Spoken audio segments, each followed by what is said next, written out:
إن الحمد لله نحمده ونستعينه ونستغفره ونستهديه ونتوب إليه ونعوذ بالله من شرور أنفسنا ومن سيئات أعمالنا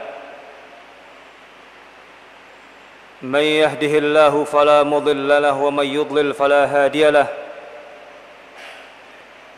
أشهد أن لا إله إلا الله وحده لا شريك له وأشهد أن محمدًا عبده ورسوله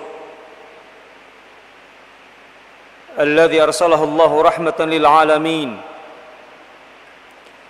فشرح الله به الصدور وأنار به العقول وفتح الله به أعينا عميا وآذانا صما وقلوبا غلفا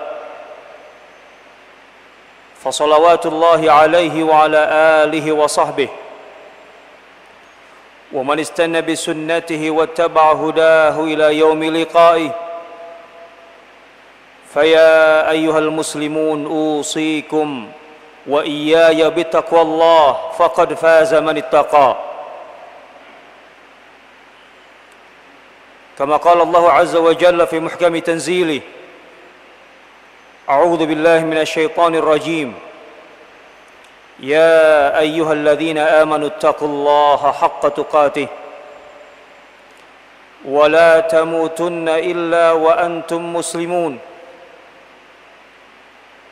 يا أيها الذين آمنوا اتقوا الله وقولوا قولا سديدا يصلح لكم أعمالكم ويغفر لكم ذنوبكم ومن يطع الله ورسوله فقد فاز فوزا عظيما ومن يتق الله يجعل له مخرجا ويرزقه من حيث لا يحتسب ومن يتق الله يكفر عنه سيئاته ويعظم له أجرا أما بعد Ma'asyiral muslimin sidang Jumat rahimakumullah. Kisah perjalanan manusia pertama, ayahanda kita semua Adam alaihissalam, ketika untuk pertama kali menjejakkan kakinya di bumi ini, dibekali oleh Allah subhanahu wa ta'ala dengan petunjuk. Qul nahbitu minha jami'a فَإِمَّا يَأْتِيَنَّكُمْ مِنِّي هُدًى فَمَنْ تَبِعَ هُدَايَ فَلَا خَوْفٌ عَلَيْهِمْ وَلَا هُمْ يَحْزَنُونَ. Kami katakan kepada semuanya, turunlah ke muka bumi. Maka apabila datang kepada kalian petunjuk dariku, maka siapa yang mengikuti petunjukku, maka dia tidak akan merasa takut ataupun sedih. Manusia dan petunjuk Allah tentu sesuai dengan tujuan Allah subhanahu wa ta'ala menciptakan manusia agar mengemban tugas dari Allah untuk menjalankan amanah Allah, yaitu menerapkan aturan-aturan Allah subhanahu wa ta'ala di muka bumi ini. Tanpa petunjuk dan mengikuti petunjuk itu, maka manusia sudah keluar dari kerangka yang dibangun oleh Allah subhanahu wa ta'ala dan dari tujuan yang untuk itulah sebenarnya manusia diciptakan, dan tentu saja termasuk kita semua. Maka petunjuk Allah yang kemudian didakwahkan oleh para nabi dan rasul bermula dalam skop yang kecil, keluarga Adam alaihissalam dan beberapa generasi keturunannya. Kemudian seiring dengan perkembangan manusia, dakwah itu pun berkembang menjadi bersifat qaumiyah, di mana terbentuk komunitas-komunitas manusia, anak cucu Adam di berbagai tempat. Maka Nabi dan Rasul pun diturunkan ke setiap tempat itu untuk terus memperbaharui, menyegarkan dan melanjutkan estafet dakwah risalah Allah subhanahu wa ta'ala.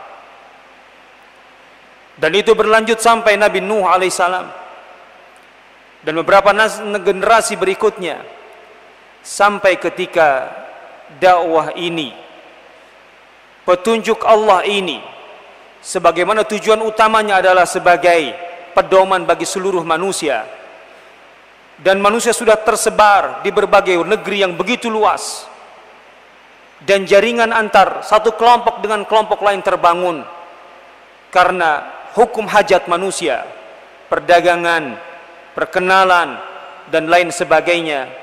Maka mulailah dakwah masuk babak baru, fase awal dari universalitas dakwah Islam atau dakwah risalah Allah Subhanahu wa taala.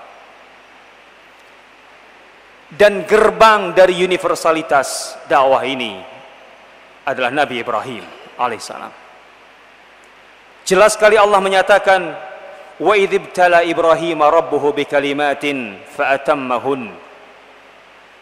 Ingatlah ketika Ibrahim diuji oleh Tuhannya dengan kalimat. Kalimat adalah ujian-ujian yang sangat berat dan beragam.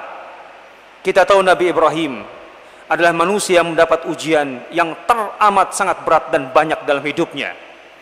Pengorbanan-pengorbanan Nabi Ibrahim dari waktu ke waktu tidak bisa diukur oleh kemampuan manusia biasa, kalau bukan karena beliau adalah Nabi, dan Nabi yang sangat luar biasa, bagian dari ulul azmi, dan bahkan kemudian Nabi yang mendapat kehormatan dari Allah untuk menjadi satu di antara dua Nabi, atau satu di antara dua makhluk Allah yang mendapat kehormatan sebagai khalilnya.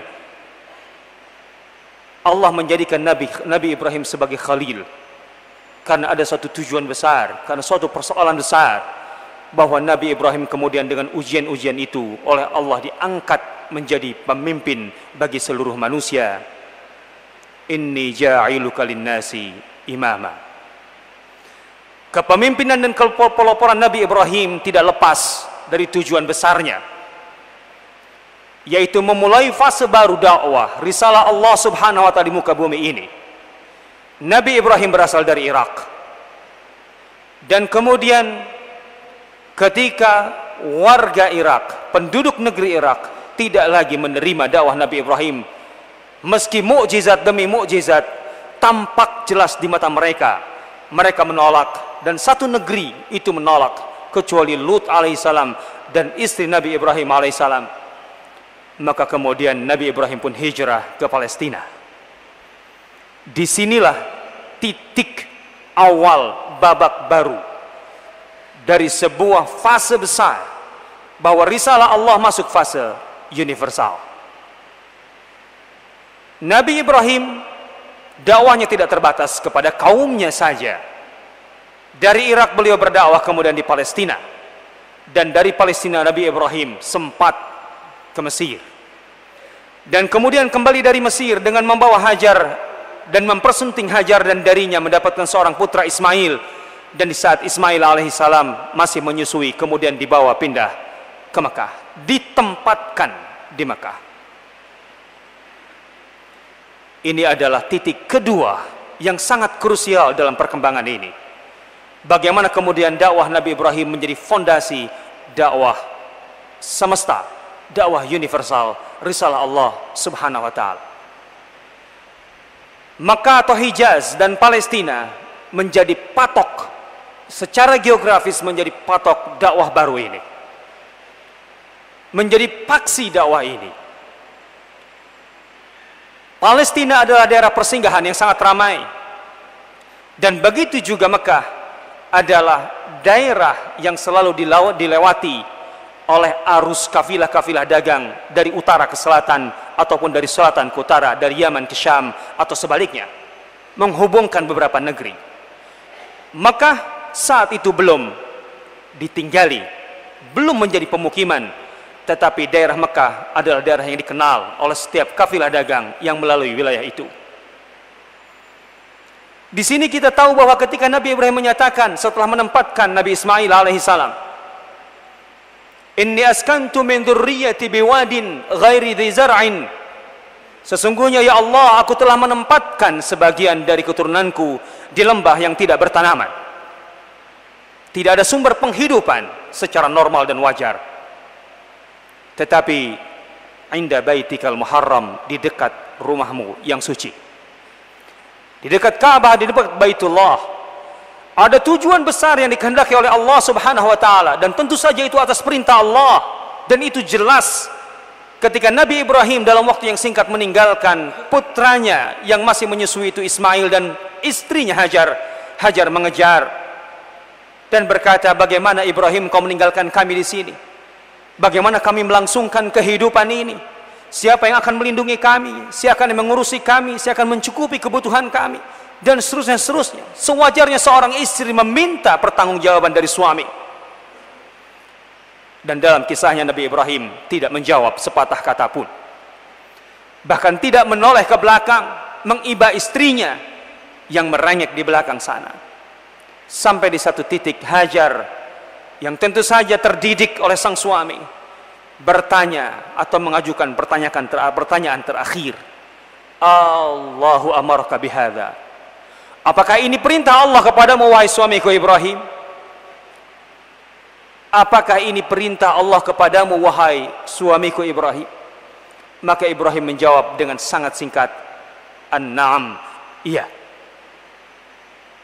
Dengan jawaban ini maka Hajar berhenti dan berkata, "Idzan la yudayyu'anallahu abadan."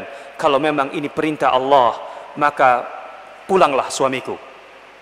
Karena aku yakin kalau ini perintah Allah dan kita atau kami menjalankannya, maka Allah tidak akan menelantarkan kami. Siapapun yang mengikuti perintah Allah, siapapun yang menjalani perintah Allah, maka jangan pernah takut untuk menjalani kehidupan. Karena menaati perintah Allah itu artinya menaati perintah yang maha kuasa, yang maha pemberi rizki, yang maha memiliki segalanya. Maka tidak akan dihinggapi rasa takut untuk terlantar ataupun kekurangan.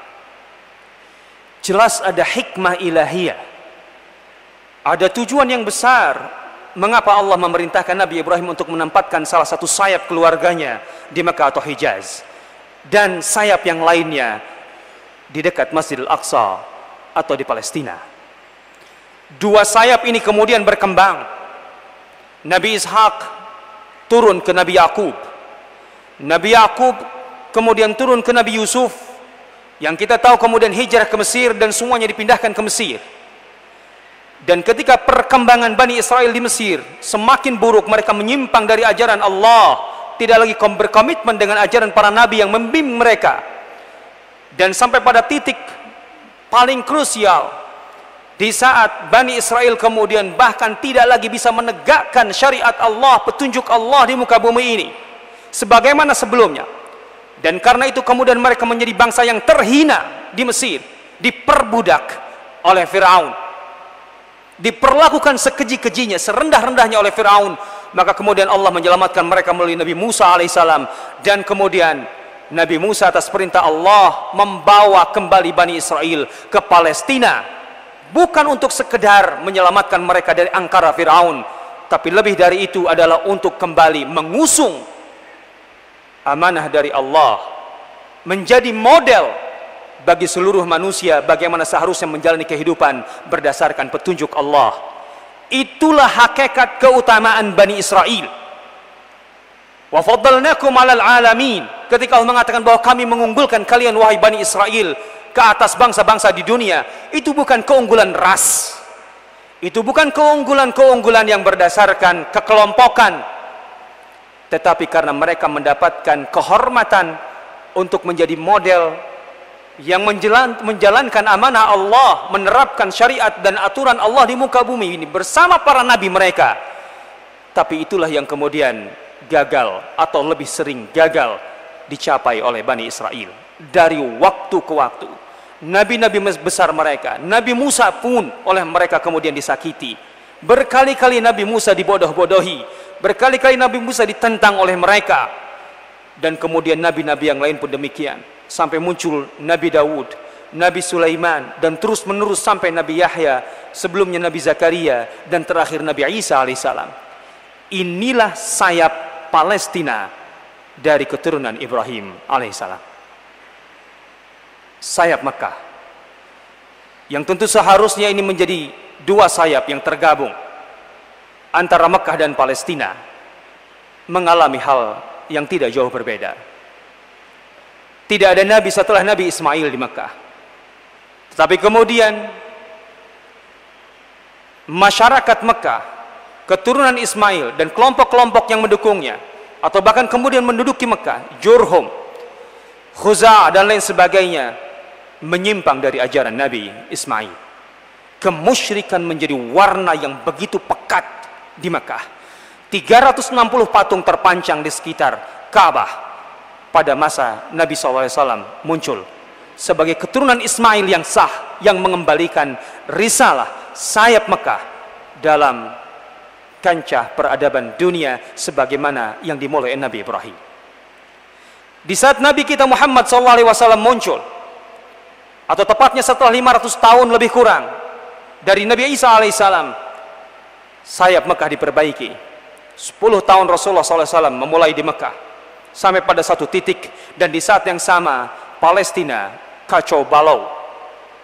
Palestina sudah tidak lagi mencerminkan sebagai tempat yang diberkahi oleh Allah dengan keunggulan orang-orangnya yang mengusung risalah Allah Subhanahu wa taala. Maka setelah 10 tahun Rasulullah berdakwah di Mekah dan menuju babak baru, yaitu hijrah ke Madinah, Allah Subhanahu wa taala menunjukkan kepada umat manusia seluruhnya dan kepada Rasulullah SAW secara khusus bahwa ada tugas besar untuk menghubungkan kembali dua sayap ini yang telah dibangun oleh kakek datuk beliau Nabi Ibrahim alaihissalam dengan peristiwa yang sangat luar biasa, Isra dan Mi'raj. Peristiwa Isra diangkat dalam surah Al-Isra, dan ayat pertamanya menyatakan subhanalladzi asra bi'abdihi lailan minal masjidil harami ilal masjidil aqsa alladzi barakna haulahu linuriyahu min ayatina innahu huwas samiul basir. Maha suci Allah yang telah memperjalankan hambanya yaitu Muhammad sallallahu alaihi wasallam, pengakuan tertinggi dari Allah sebagai Tuhan, sebagai Rabb alam semesta ini kepada makhluknya ketika mengakui makhluknya sebagai hambanya. Maka berbahagialah menjadi hamba-hamba Allah, menjadi ibadullah, ibadur rahman. Kepujian dan kehormatan tertinggi Nabi kita ketika diangkat dalam peristiwa yang sangat luar biasa ini disebut sebagai hamba. Maha suci Allah yang memperjalankan hambanya di sebagian malam, lailan, tidak seluruh malam, sebagian malam. Minal masjidil haram ilal masjidil aqsa, Allah menyebut secara eksplisit dua nama masjid ini, Masjidil Haram dan Masjidil Aqsa. Jelas sekali, tanpa tedeng aling-aling, tanpa ada yang tersembunyi, Allah menyebut dua nama masjid ini dan menghubungkannya dalam satu peristiwa yang teramat sangat luar biasa. Dan Allah memberikan keterangan Masjidil Aqsa yang di sekelilingnya diberkahi oleh Allah Subhanahu wa taala untuk menunjukkan kepadanya sebagian dari tanda-tanda kebesaran Allah Subhanahu wa taala yang tidak terukur oleh manusia. Perjalanan Isra, Masjidil Haram dan Masjidil Aqsa ini menarik untuk kemudian kita gali. Surah ini dinamai surah Al-Isra, dan ayat pertamanya menyebut peristiwa Isra. Tapi kalau kita baca ayat kedua, ketiga dan berikutnya, kita seakan-akan kehilangan atau kita akan terputus. Mengapa ayat pertama berbicara tentang Isra dan ayat kedua kemudian berbicara tentang Musa dan Bani Israel? Apa keterhubungan dan ketersambungan, apa munasabah antara dua ayat ini dan ayat-ayat berikutnya? Apa sebenarnya yang hendak diangkat atau ditunjukkan oleh Allah terkait dengan peristiwa Isra dengan Bani Israel? Padahal waktu itu Rasulullah masih lagi di Mekah, belum bersentuhan dengan orang-orang Bani Israel yang baru kemudian Rasulullah SAW berhubungan dengan mereka di Madinah 3 tahun berikutnya. Seorang ahli tafsir mengatakan dalam kitabnya ketika membahas isyarat ilahiyah dalam ayat ini, beliau menyatakan bahwa ayat ini dengan secara halus tapi tegas memberikan isyarat kepada Bani Israel bahwa wahai Bani Israel, telah kucabut mandatku kepadamu, bahwa kalian sudah dianggap gagal untuk mengusung risalah Allah di bumi yang diberkahi, yaitu Palestina. Maka tidak lagi Bani Israel yang menjadi kelompok yang ditugasi oleh Allah atau diberi kehormatan oleh Allah untuk menjadi model dunia ini. Sudah kualihkan ke satu kelompok baru, tapi bukan karena kelompoknya, yaitu Muhammad dan umatnya sallallahu alaihi wasallam, umat Islam. Dan Bani Israel tentunya punya kesempatan untuk berada atau bersama dengan kelompok atau umat baru ini kalau mereka beriman kepada Rasulullah sallallahu alaihi wasallam. Allah telah menghubungkan antara Masjidil Haram dan Masjidil Aqsa, dan penghubungan ini tidak hanya memiliki makna atau nilai yang bersifat teologis atau keagamaan semata, tapi dari berbagai sudut manapun kita akan dapati sepanjang sejarahnya bahwa terlalu besar arti keterhubungan antara Masjidil Haram dan Masjidil Aqsa. Kita dapati itu dalam kehidupan Rasulullah SAW selama berdakwah. Ketika Rasulullah SAW pindah ke Madinah, hijrah ke Madinah, dan sudah mulai menguasai Jazirah Arab dengan perjanjian Hudaibiyah, kemudian Fatu Mekkah, itu artinya dalam 4 tahun terakhir kehidupan Rasulullah SAW, fokus beliau dari semua wilayah di luar Jazirah Arab adalah Syam dan Palestina. Awal tahun ke-8 Rasulullah SAW mengutus 3.000 pasukan kaum muslimin untuk pergi ke Syam, mendekati Palestina, dan pasukan ini dihadang, bahkan dikepung, digempur oleh sekitar 200.000 pasukan gabungan Herakles atau Romawi dan kelompok-kelompok Arab Nasrani. 200.000 melawan 3.000. Rasulullah SAW mengamanatkan kepemimpinan kepada orang-orang terdekatnya, terhebatnya, Zaid bin Haritha, Ja'far bin Abi Thalib, dan Abdullah bin Rawahah, dan tiga-tiganya gugur. Setahun kemudian, pada tahun ke-9, bulan Rajab, Rasulullah SAW memimpin langsung pasukan ke Tabuk. Tabuk memang masih di luar Syam, atau masih jauh ke Palestina, tetapi tentu lebih jauh lagi ke Madinah, dan tetap tujuannya adalah Syam, dan di mana Palestina adalah bagian dari Syam. Tabuk menjadi titik tujuan Rasulullah karena Herakles berkumpul di Tabuk. Rasulullah ingin menghadapinya di Tabuk. Rasulullah SAW mengerahkan semua kekuatan, dan kalau kita telusuri atau kita baca surah At-Taubah terkait dengan pertempuran ini, yang Allah sendiri subhanahu wa ta'ala menyebutnya sebagai Al-Usra, sebagai peperangan yang teramat sangat berat dan sulit. Di puncak musim panas, di saat ekonomi kaum muslimin terpuruk dan keterbatasan yang sangat luar biasa, Rasulullah mengerahkan lebih dari 20.000 pasukan untuk berjalan, dan beliau di usia 61 tahun memimpin pasukan menempuh perjalanan sekitar 700 km dari Madinah di tengah musim panas. Fokus Rasulullah ke Syam, Palestina dan sekitarnya. Tahun 10 sebelum Rasulullah wafat, Rasulullah mengerahkan pasukan, mengumpulkan pasukan, dan mengangkat seorang jenderal muda, anak didik beliau langsung, Usama bin Zaid, di usianya 17 tahun, untuk memimpin pasukan kembali. Tujuannya atau fokusnya adalah Syam dan Palestina.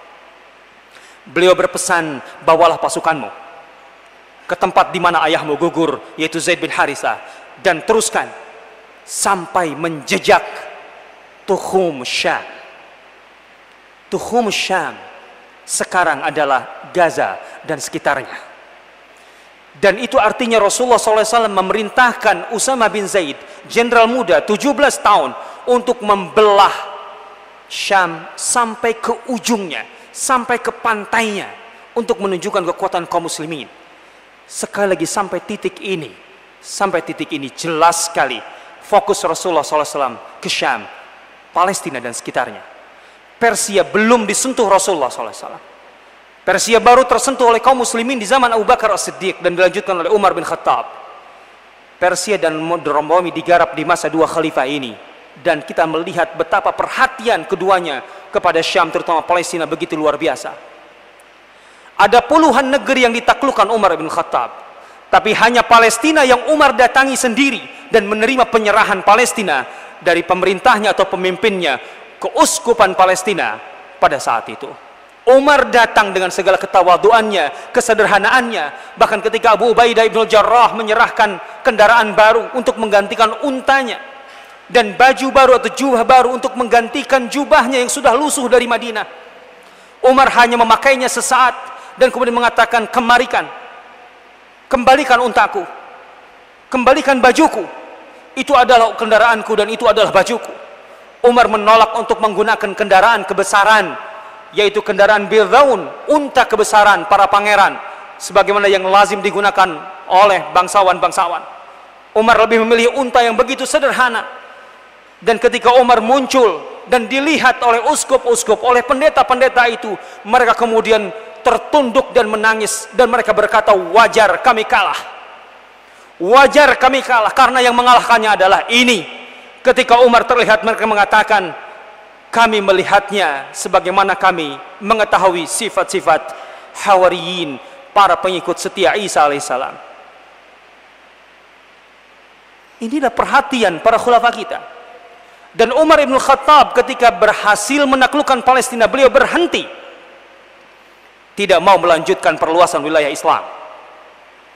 Sampai Amr bin As, jenderalnya di lapangan mendesak Umar bin Khattab, wahai Amirul Mukminin, kalau engkau berhenti karena memang Umar punya strategi bahwa Islam tidak boleh berkembang lebih jauh selagi daerah yang baru belum benar-benar teguh keislamannya. Harus ada proses islamisasi daerah baru. Setelah daerah tersebut terislamkan dengan baik dan menjadi model bagi daerah-daerah berikutnya, baru kemudian perluasan diizinkan. Tapi Amr bin As menyatakan, Amirul Mukminin, proyekmu, rencanamu ini tidak akan berjalan dengan baik selagi kita tidak melanjutkan sampai ke Mesir. Kalau Palestina ingin tenang, kalau Palestina ingin dijadikan pijakan yang kokoh untuk penyebaran Islam, maka Palestina harus sepaket dengan Mesir. Dan lagi-lagi dua nama ini adalah daerah yang dijejaki oleh Ibrahim alaihissalam. Maka Umar pun akhirnya menyetujui. Maka kemudian dimulailah penaklukan Mesir sampai tahun 19 Hijriah. Artinya dengan demikian maka Mesir menjadi daerah terluar Islam. Titik konflik kaum muslimin dengan wilayah-wilayah atau kekuatan di luar Islam, terutama Romawi dan Barbar pada masa itu. Sementara Palestina tidak menjadi daerah benteng, menjadi daerah tenang. Dan ketika Palestina kokoh, kita lihat apa yang terjadi. Hanya beberapa puluh tahun kemudian ke timur, dari Syam dan Palestina, kaum muslimin di masa Khulafaur Rasyidin dan kemudian Bani Umayyah menaklukkan wilayah-wilayah terjauh sampai ke Georgia, Armenia, Uzbekistan, Turkmenistan, sampai ke perbatasan Cina ke barat. Hanya dalam waktu 70 tahun setelah penaklukan Palestina, kaum muslimin melalui Musa bin Nusair, dan sebelumnya Uqbah bin Nafi, Abu Muhajir dan lain sebagainya, dan Tariq bin Ziyad tentunya, kemudian membawa masuk Islam ke daratan Eropa, ke Spanyol dan Portugal. Syam dan Palestina adalah sagar, adalah benteng pertahanan umat Islam. Ketika umat Islam kuat, maka dari Syamlah umat Islam mengekspor nilai-nilainya ke dunia. Tapi ketika Syam dan Palestina terutama lemah, maka dari situlah orang-orang atau kekuatan dunia mengimpor nilai-nilai busuk mereka ke dalam wilayah Islam. Masjidil Haram dan Masjidil Aqsa, Hijaz dan Syam, terutama Palestina, harus selalu senafas, harus selalu senyawa, harus selalu terintegrasi dalam sebuah misi risalah Islam. Kalau keduanya terpecah, kalau keduanya tidak terhubung secara ideal, maka umat Islam akan selalu goyah. Itulah yang terjadi di masa perang salib. Kekuatan kaum muslimin terpecah waktu itu. Mesir di tangan Syiah Ismailiyah, sehingga kemudian dari situlah kekuatan pasukan salib dari Eropa masuk sampai menguasai Palestina. Dan ketika 90 tahun kemudian kaum muslimin melalui generasi Salahuddin Al-Ayyubi mengembalikannya ke tangan kaum muslimin, maka dipadukan kembali antara Syam atau misi Syam dengan Palestina, dengan meruntuhkan dinasti Syiah di Mesir. Dan terjadilah apa yang kemudian kita ketahui dengan kemenangan besar kaum muslimin di Palestina. Begitu juga dalam masa-masa berikutnya, di masa Ain Jalut ketika Mongol menyerang dan mereka berhenti di Palestina, maka kaum muslimin melalui Al-Zahir Bibars dan beberapa pemimpin kaum muslimin kemudian dalam peperangan Ain Jalut menahan mereka di Palestina dari Mesir. Sejarah terus berbicara tentang itu. Secara geografis, apabila kita melihat atau merasakan adanya ketidaksinkronan antara dua wilayah ini, maka kaum muslimin goyah. Tetapi ketika dua wilayah ini, Masjidil Haram dan Masjidil Aqsa, senyawa, maka kekuatan umat Islam akan jelas-jelas tampak. Dari sinilah maka hubungan kita dengan Palestina bukan sekedar hubungan isu-isu politik. Persoalan Palestina bukan persoalan jengkalan tanah, tetapi persoalan Palestina adalah persoalan ketahanan dan keberadaan ummah. Umat ini akan kokoh ketika isu Palestina betul-betul di tangan kaum muslimin, bukan menjadi permainan yang berada di tangan lawan-lawan Islam dan kaum muslimin. Semoga kita termasuk generasi yang bisa menyaksikan kebangkitan umat untuk kembali menyenyawakan antara Masjidil Haram dan Masjidil Aqsa untuk menjadi senafas zahiran wa batinan, agar kemudian generasi Islam setelah kita menjadi lebih baik dari apa yang kita rasakan saat ini. Semoga Allah menguatkan saudara-saudara kita di sana untuk menjadi penggawa, menjadi penjaga gawang, untuk menjadi orang-orang yang mengabdikan seluruh kehidupan mereka demi keutuhan umat ini, demi kelangsungan risalah Allah Subhanahu wa taala. Sebenarnya yang merugi bukan hanya umat Islam, tapi dunia merugi ketika umat Islam terpuruk seperti yang terjadi saat ini. Barat sedang menggali kuburannya, Barat dan peradabannya sedang menggali kebinasaannya ketika mereka membiarkan umat Islam dan bahkan ikut andil untuk mengacaukan umat Islam. Karena satu-satunya ummah di bumi ini dari 7 miliar lebih manusia yang memiliki petunjuk Allah untuk menunjukkan jalan hidup yang benar sesuai dengan arahan Allah, sesuai dengan aturan Allah, hanyalah umat Islam. Ketika umat yang mengusung petunjuk ini justru kemudian tidak bisa karena faktor internal dan eksternal, maka sebenarnya bukan hanya umat Islam yang rugi. Sebagaimana dikatakan dengan sangat jelas dan lantang oleh almarhum Abdul Hasan Ali An-Nadawi dalam kitabnya Madza Khasiral Alam bin Hitatil Muslimin, sesungguhnya yang merugi adalah dunia akibat kemunduran umat Islam. Barakallahu li wa lakum fil Qur'anil azim wa nafa'ani wa iyyakum bima fihi minal ayati wa dzikril hakim. Aqulu qouli hadza wa astaghfirullah li wa lakum wa lisairil muslimina min kulli dzamb wastaghfiruhu innahu wal ghafurur rahim.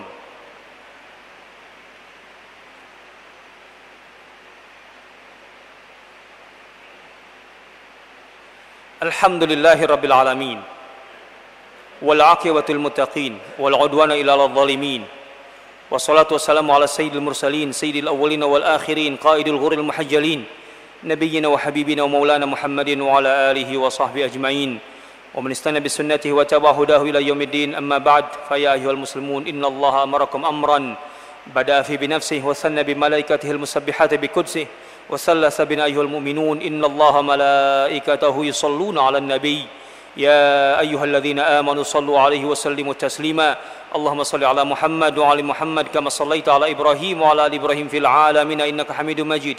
Wa barik ala Muhammad wa ala ali Muhammad kama barakta ala Ibrahim wa ala ali Ibrahim fil alamin innaka Hamidum Majid. Allahumma radha 'anil khulafa'ir rasyidin al mahdiyyin Abi Bakr wa Umar wa Uthman wa Ali wa an baqiyati ashabi Rasulillah ajma'in. Allahumma ighfir lil muslimina wal muslimat wal mu'minina wal mu'minat al ahya'i minhum wal amwat innaka sami'un qaribun mujibu da'awati ya qadiyal hajat. Allahumma inna nas'aluka al-'afwa wal 'afiyah wal mu'afata ad-da'imah fid dini wad dunya wal akhirah. Allahumma 'inna ala dhikrika wa syukrika wa husni ibadatik. Rabbana zalamna anfusana wa illam taghfir lana wa tarhamna lanakunanna minal khasirin. Rabbana innana zalamna anfusana zulman katsira wa la yaghfiru dhunuba illa ant faghfir lana maghfiratan min 'indik innaka antal ghafurur rahim. Allahumma arinal haqqa haqqan warzuqna ittiba'ah wa arinal batila batilan warzuqna ijtinabah. Rabbana hab lana min azwajina wa dhurriyyatina qurrata a'yun waj'alna lil muttaqina imama waj'alna lil muttaqina imama waj'alna lil muttaqina imama. Rabbana ighfir lana dhunubana wa dhunuba walidina warhamhum kama rabbana shighara. Rabbana ighfir lana wa li ikhwanina alladhina sabaquna bil iman wa la taj'al fi qulubina ghillan lil ladzina amanu rabbana innaka ra'ufur rahim. Rabbi awzi'na an nashkura ni'mataka allati an'amta 'alaina wa 'ala walidina wa an na'mala salihan tardah wa aslih lana fi dhurriyyatina inna tubna ilaik wa inna minal muslimin. Allahumma la tada' lana fi majlisina hadha dhanban illa ghafartah wa la hamman illa farajtah wa la daynan illa qadaitah ولا ضعيفا إلا قويته ولا عيبا إلا سترته ولا دينا إلا قضيته برحمتك يا أرحم الراحمين. اللهم انصر إخوان المجاهدين في كل مكان، اللهم انصر إخوان المجاهدين في سبيلك في كل مكان، اللهم انصر إخوان المجاهدين في سبيلك في فلسطين، اللهم انصرهم على عدوك وعدوهم، اللهم انصرهم على عدوك وعلى عدوهم، اللهم وحد صفوفهم وألف بين قلوبهم. اللهم عليك باليهود الغاصبين، اللهم عليك باليهود الغاصبين، إنهم ظلموا عبادك وقهروا إماءك، اللهم عليك بهم إنهم لا يعجزونك. اللهم شتت شملهم ومزق جمعهم وزلزل أقدامهم وألق في قلوبهم الرعب إنك أنت على كل شيء قدير. ربنا آتنا من لدنك رحمة وهيئ لنا من أمرنا رشدا. ربنا آتنا في الدنيا حسنة وفي الآخرة حسنة وقنا عذاب النار. بفضلك سبحانك ربك رب العزة عما يصفون وسلام على المرسلين والحمد لله رب العالمين. عباد الله، إن الله يأمر بالعدل والإحسان وإيتاء ذي القربى وينهى عن الفحشاء والمنكر والبغي يعظكم لعلكم تذكرون. فاستغفروه يغفر لكم واسألوه من فضل يؤتكم واذكروه ولذكر الله أكبر والله يعلم ما تصنعون. أقم الصلاة.